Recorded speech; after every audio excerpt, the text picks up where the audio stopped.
बिस्मिल्लाहिर्रहमानिर्रहीम। अच्छा भाई, ये आज का टॉपिक है हमारा properties of vector product. Vector product हमने पढ़ा था, जिसमें हमने ये देखा था कि vector product is the product of two vectors in which the product is a vector quantity. ठीक है, तो हमने स्केलर प्रोडक्ट की भी कैरेक्टरिस्टिक्स या प्रॉपर्टीज देखी थी। यहाँ पे हमने ये देखना है कि what are the properties of vector product. तो पहली प्रॉपर्टी इसकी ये है कि vector product is anti commutative या नॉन कम्यूटेटिव। ठीक है, वेक्टर प्रोडक्ट कम्यूटेटिव लॉ ओबे नहीं करता, यानी A cross B is not equal to B cross A. देखें, ए क्रॉस बी हमारे पास है A B sine theta into N unit vector, और हमने ये देखा था अगर हम राइट हैंड रूल के थ्रू देखें तो ए क्रॉस बी अगर अपवर्ड है तो B cross A will be downward, यानी ए क्रॉस बी और बी क्रॉस ए का मैग्नीट्यूड तो सेम होगा, लेकिन यूनिट वेक्टर एन जो है इसकी डायरेक्शन अपोजिट होगी इन बोथ द केसेस। अगर ए क्रॉस बी में ये अपवर्ड है तो बी क्रॉस ए में डाउनवर्ड होगा। सो एन जो है ये माइनस एन से हम रिप्लेस करेंगे अगर हम बी क्रॉस ए फाइंड कर रहे हैं तो। ठीक है, सो इसका मतलब ये है कि जो बी क्रॉस ए है हमारा that is equal to minus A cross B. ठीक है, ठीक है, B cross A is equal to minus A cross B, यानी B cross A cross B के इक्वल नहीं है बल्कि माइनस बी क्रॉस ए के इक्वल है। So it is non commutative. ठीक है, डॉट प्रोडक्ट या स्केलर प्रोडक्ट कम्यूटेटिव होता है, लेकिन vector product is not commutative. दूसरी प्रॉपर्टी ये है कि अगर हमारे पास दो परपेंडिकुलर वेक्टर्स हैं, vector A is perpendicular to B और B is perpendicular to A, ये दो वेक्टर्स हैं जिनका आपस में एंगल 90 का बन रहा है, तो इस केस में हमारे पास जो वेक्टर प्रोडक्ट होगा that can be written as A cross B is equal to A B sine theta, theta की जगह 90 डिग्रीज आ जाएगा, into N unit vector. Sine 90 की वैल्यू 1 होती है, सो हम यहाँ पे लिख सकते हैं ये साइन 90 1 हो जाएगा, so A into B into N unit vector, यानी ये हमारी इस वक्त जब ये दो वेक्टर्स परपेंडिकुलर होंगे तो वेक्टर प्रोडक्ट की वैल्यू या उसका मैग्नीट्यूड मैक्सिमम होगा, और वो क्या होगा, वो जस्ट उन वेक्टर्स के मैग्नीट्यूड्स के प्रोडक्ट के इक्वल होगा। A vector cross B vector is equal to A into B, magnitude of A into magnitude of B into N unit vector. ठीक है, so that is the maximum value of the vector product which comes out to be at 90 degrees। अच्छा, अगर ये 270 का angle बने, ठीक है, B vector यहां पे हो 270 का एंगल अगर बने, तो उस केस में साइन 270 माइनस 1 होता है, तो वो माइनस ए बी आ जाएगा। ठीक है, so that is minus A B, यानी उस केस में आप, क्योंकि हम स्मॉलर एंगल लेते हैं, तो उस केस में ए क्रॉस बी जो है उसकी डायरेक्शन रिवर्स हो जाएगी। ठीक है, अच्छा, तीसरी प्रॉपर्टी ये है कि vector product of two parallel vectors और एंटी पैरेलल वेक्टर्स।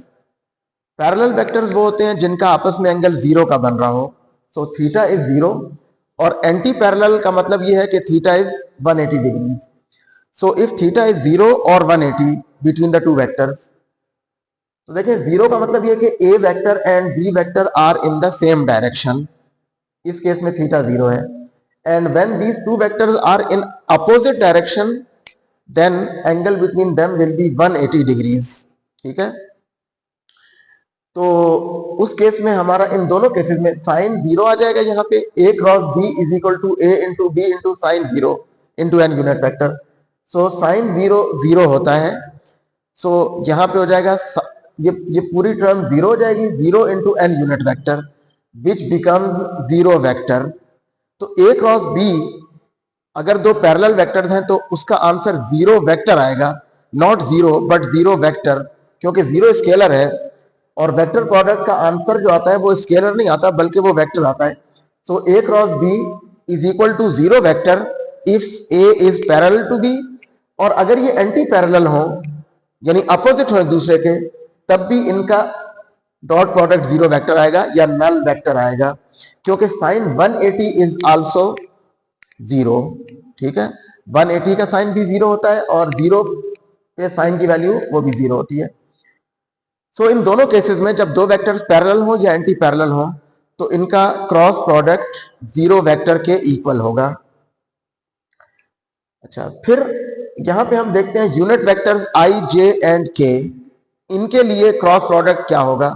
जैसे हमने स्केलर प्रोडक्ट भी देखा था यूनिट वेक्टर्स का। तो देखें आई क्रॉस आई, आई क्रॉस आई का मतलब क्या है कि magnitude of I which is 1, so into magnitude of this I जो दूसरा आई है, सो 1 इंटू साइन ऑफ 0, क्योंकि आई और आई के दरमियान एंगल क्या बनेगा 0। सो आई क्रॉस आई 0 वेक्टर के बराबर होगा, जे क्रॉस जे 0 के बराबर होगा, के क्रॉस के भी 0 वेक्टर के बराबर होगा, क्योंकि ये वेक्टर्स पैरेलल हैं। देखिए हमने कहा है पैरेलल वेक्टर्स का क्रॉस प्रोडक्ट 0 वेक्टर होता है। So I is parallel to I, J is parallel to J, K is parallel to K. तो जब हम इनका सेम यूनिट वेक्टर्स का प्रोडक्ट क्रॉस प्रोडक्ट लेंगे, यानी आई क्रॉस आई, जे क्रॉस जे, के क्रॉस के, तो ये 0 वेक्टर के इक्वल आएंगे, ठीक है। फिर डिफरेंट का अगर हम देखें आई क्रॉस जे, तो आई क्रॉस जे जो है, देखें आई का मैग्नीट्यूड 1, जे का मैग्नीट्यूड 1 इंटू साइन ऑफ 90, क्योंकि आई और जे के दरमियान एंगल कितना बन रहा है 90 का, ठीक है। I is along X axis, J is along Y axis, so angle between them is 90 degrees into N unit vector. Sine 90 1 होता है, तो 1 into 1 into 1 is 1 into N unit vector. अब अगर हम राइट हैंड रूल यहां पे apply करें आई जे के वेक्टर्स के ऊपर, तो देखें यहां पे हमारे पास ये है आई क्रॉस जे, तो हमने कहा है आई वेक्टर है along X axis and J vector is along Y axis. ये तो देखें this is I, this is J, so I cross J according to right hand rule I से जे की तरफ कर्ल करें तो ये थंब, यानी this is the direction of the unit vector और the product vector of I cross J. और अगर आप देखें तो ये डायरेक्शन के की डायरेक्शन बन रही है Z axis, so I cross J is equal to K unit vector, ठीक है। Similarly J cross K is I unit vector and K cross I is J unit vector. तो ये आपने याद रखना है। देखें आई क्रॉस जे के बराबर है, जे क्रॉस के आई के बराबर है और के क्रॉस आई जे के बराबर है। और अगर आप ऑर्डर चेंज कर दें तो हमने कहा ऑर्डर चेंज करने से माइनस आ जाता है। इसका मतलब है कि देखें आई क्रॉस जे के बराबर है, सो जे क्रॉस आई माइनस के बराबर होगा। जे क्रॉस के आई के बराबर है तो के क्रॉस जे माइनस आई के बराबर होगा। के क्रॉस आई जे के बराबर है तो आई क्रॉस के माइनस जे के बराबर होगा, ठीक है। इसको हम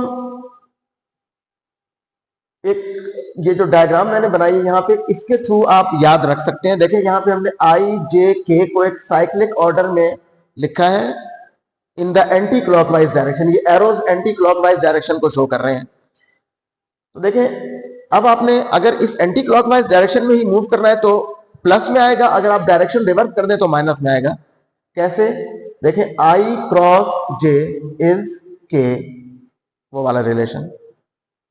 फिर जे cross K is I and K cross I is जे। ये तो हमने इसी ऑर्डर में देखे हैं। अगर आप ऑर्डर रिवर्स कर दें, जैसे देखें हमने लिया था आई क्रॉस जे, अगर आप जे क्रॉस आई लें तो देखें हम अब क्लॉकवाइज आ रहे हैं, J cross I, so it becomes minus K, ठीक है। फिर आप जे क्रॉस के आई था, अगर आप के क्रॉस जे फाइंड करें अपोजिट डायरेक्शन में आए तो वो माइनस आई होगा। के cross J is minus I. Similarly I cross K is minus जे, ठीक है। तो ये डायग्राम आपने याद रखनी है। आई जे के, ये तीन unit vectors anti clockwise direction में, नेचुरल डायरेक्शन जितनी भी होती हैं 2000 एंटी क्लॉकवाइज। तो एंटी क्लॉकवाइज डायरेक्शन में आपने इनको तरतीब से लिखना है आई जे के, फिर आप आई क्रॉस जे उसी डायरेक्शन में अगर एंटी क्लॉकवाइज डायरेक्शन में मूव करेंगे तो आई क्रॉस जे इज के cross I is J and I cross J is के, ठीक है। जे क्रॉस के इज आई, ठीक है। के क्रॉस आई इज जे। अच्छा, नेक्स्ट फिर हमने ये देखना है कि what will be the vector product in terms of rectangular components of the two vectors. ठीक है, जैसे हमने स्केलर प्रोडक्ट में भी देखा था कि स्केलर प्रोडक्ट कंपोनेंट्स की फॉर्म में कैसे लिखते हैं हम उसको। So how to write vector product in terms of the rectangular components of the two vectors. So let A vector is AXI plus AYJ plus AZK and B vector is BXI plus BYJ plus BZK। ये I, AX, AY, AZ, BX, BY, BZ ये components हैं X, Y और Z components vectors A और B के। अब देखें हमने find करना है A cross B। So A is पूरा आपने A कंपोनेंट्स की फॉर्म में लिख लिया, क्रॉस B को कंपोनेंट्स की फॉर्म में लिख लिया। अब आपने यहां पे इन दोनों वेक्टर्स को क्रॉस के थ्रू मल्टीप्लाई करना है।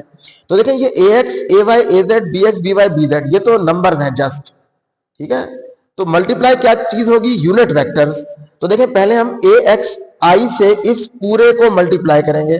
तो देखें पहली टर्म क्या आएगी, AX into BXI cross I, फिर AX into BY I cross J, ये दूसरी टर्म है।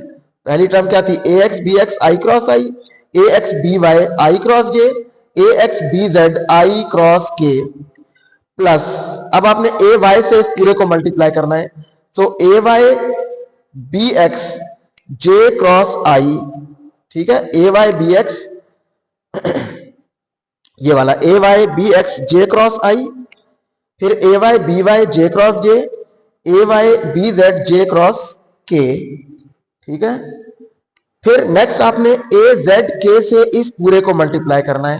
सो AZ BX K cross I, AZ BY K cross J, AZ BZ K cross K। तो देखें ये 9 टर्म्स आ जाएंगी आपके पास जब आप इन दोनों कंपोनेंट्स वेक्टर के जो कंपोनेंट्स हैं इनको मल्टीप्लाई करेंगे। So will get 9 terms after multiplication. अच्छा, अब इसमें देखें I cross I, J cross J और K क्रॉस K ये 3 टर्म्स इस वजह से जीरो हो जाएंगी क्योंकि I क्रॉस I जीरो होता है, J क्रॉस J भी जीरो वेक्टर होता है और K क्रॉस K भी जीरो वेक्टर होता है। तो 3 टर्म जीरो हो जाएंगी और बाकी जो टर्म्स हैं उनको हम देखते हैं। तो देखें AX BX I cross I ये वाली टर्म जीरो हो गई। फिर अगली टर्म है AX BY I cross J और I क्रॉस J, देखें यहां से I cross J is K, so AX BY into K। फिर अगली टर्म है AX BZ I cross K।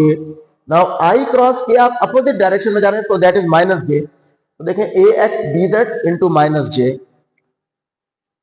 फिर अगली 3 टर्म्स ये वाली term plus AY BX J cross I।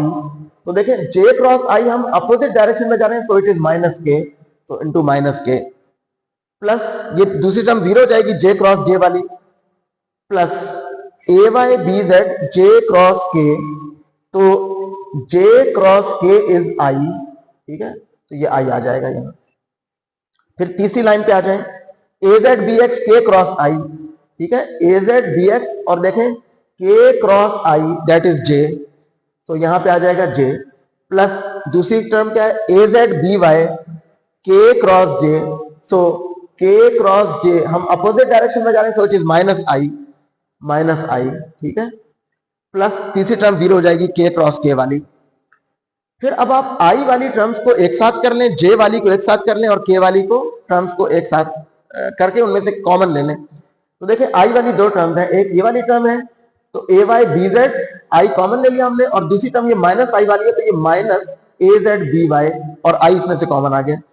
फिर J वाली टर्म एक ये है, J वाली टर्म और एक ये है, तो ये माइनस वाली हम पहले लिख लेते हैं माइनस कॉमन के साथ, माइनस भी कॉमन ले लिया और J भी कॉमन ले लिया। तो जब आप माइनस कॉमन लेंगे तो यहाँ पे आ जाएगा AX BZ ये वाली टर्म और दूसरी टर्म ये है इसमें J है, so this is minus AZ BX और J कॉमन आ गया, ठीक है, प्लस जीरो है।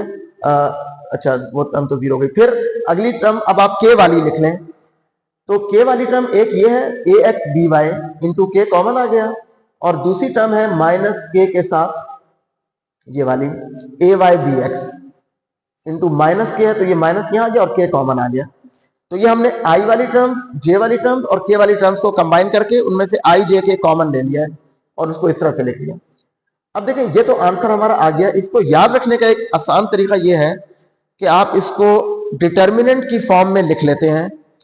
डिटर्मिनेंट देखें, मैट्रिक्स एंड डिटर्मिनेंट्स जो मैथ में आप पढ़ते हैं, A cross B is equal to, अब डिटर्मिनेंट आपने कैसे बनाना है, उसमें पहली रो आपने यूनिट वेक्टर्स की लिखनी है आई जे के, ठीक है। दूसरी रो में आपने उस वेक्टर के एक्स वाई जेड कंपोनेंट्स लिखने हैं जो वेक्टर प्रोडक्ट में पहले लिखा हुआ है। पहले लिखा हुआ है A cross B, A is the first vector in the product, तो दूसरी रो ए के कंपोनेंट्स की आएगी और तीसरी रो बी के कंपोनेंट्स की आएगी। अगर ये बी क्रॉस ए होता तो आप दूसरी रो बी के कंपोनेंट्स की लिखते और तीसरी रो फिर ए के कंपोनेंट्स की लिखते, ठीक है। बहरहाल ये हमने डिटर्मिनेंट लिख लिया है। ये जो डॉट क्रॉस प्रोडक्ट है, it can be written in the form of this determinant in terms of components ax ay az bx by bz and I j k। अब देखें ये डिटर्मिनेंट को आप ओपन कैसे करते हैं। अगर हम इसको पहली रो से ओपन करें तो देखें आई लिखा हुआ है, तो पहले आप आई लिख लें यहां, और जिस रो में और जिस कॉलम में आई है उसको आप इग्नोर कर दें। तो देखें इसको और इसको इग्नोर कर दें। अब आपने इनको, इन बाकी चार जो बच गए, इनको क्रॉस मल्टीप्लाई करना है। कैसे करेंगे, देखें ये प्लस के साथ होगा, ये माइनस के साथ। सो ए वाई बी जेड माइनस ए जेड बी वाई, ए वाई बी जेड माइनस ए जेड बी वाई, और आई हमने कॉमन ले लिया था। फिर अब अल्टरनेट प्लस माइनस आता है, ये पहले हमने प्लस के साथ लिखी थी, ये माइनस के साथ आएगी दूसरी टर्म, माइनस जे। फिर ये वाला कॉलम और ये वाली रो ड्रॉप कर दें, इग्नोर कर दें, और बाकी चार को क्रॉस मल्टीप्लाई कर दें। तो देखें ए एक्स बी जेड माइनस ए जेड बी एक्स, ठीक है। फिर प्लस के, इसको और इसको इग्नोर कर दें, इसको क्रॉस मल्टीप्लाई कर दें, ए एक्स बी वाई माइनस ए वाई बी एक्स। तो देखें ये आ गया के साथ। अब अगर आप इसको देखें और इन दोनों टर्म्स को, एक्सप्रेशंस को देखें, तो ये दोनों सेम है। देखें ए वाई बी जेड माइनस ए जेड बी वाई, ए वाई बी जेड माइनस ए जेड बी वाई, और आई इनमें से कॉमन है, माइनस, ठीक है, जे कॉमन हो गया, ए एक्स बी जेड माइनस ए जेड बी एक्स, और फिर प्लस के कॉमन हो गया, ए एक्स बी वाई माइनस ए वाई बी एक्स। तो देखें ये वाला एक्सप्रेशन और ये एक्सप्रेशन सेम है। इसका मतलब ये है कि हम इस क्रॉस प्रोडक्ट को कंपोनेंट्स की फॉर्म में एक्सप्रेस करते हैं लाइक दिस, और इसी को अगर आप ओपन करें तो ये वाला एक्सप्रेशन आ जाएगा या ये वाला एक्सप्रेशन आ जाएगा, ठीक है। So that is the vector product in terms of rectangular components of A and B. इसमें आपने ये ख्याल रखना है कि पहली रो तो यूनिट वेक्टर्स की आएगी, दूसरी रो में उस वेक्टर के कंपोनेंट्स लिखने हैं जो प्रोडक्ट में पहले लिखा हुआ है, ठीक है। तो देखें यहां पे आई जे के की टर्म्स में आंसर आया, यानी ये वेक्टर आया है, ए क्रॉस बी का जो आंसर है दैट इज अ वेक्टर। जबकि आपको याद होगा कि जब हमने स्केलर प्रोडक्ट को कंपोनेंट्स की फॉर्म में लिखा था, तो उसको हमने लिखा था A dot B was equal to A X into B X plus A Y into B Y plus A Z into B Z, यानी उसमें आई जे के नहीं आए थे, दैट वो जस्ट नंबर्स के प्रोडक्ट्स का सम था, ठीक है। तो वहां पे क्योंकि वो स्केलर क्वांटिटी होती है, so this is a vector quantity A cross B. अच्छा, फिर उसके बाद एक चीज यहाँ पे सेल्फ प्रोडक्ट है, जैसे हमने सेल्फ डॉट प्रोडक्ट देखा था, this is self cross product A cross ए। ये जीरो के इक्वल होगा क्योंकि ये दोनों एक दूसरे के पैरेलल होंगे, तो sine zero is zero, so A cross A is equal to zero vector और नल वेक्टर, ठीक है।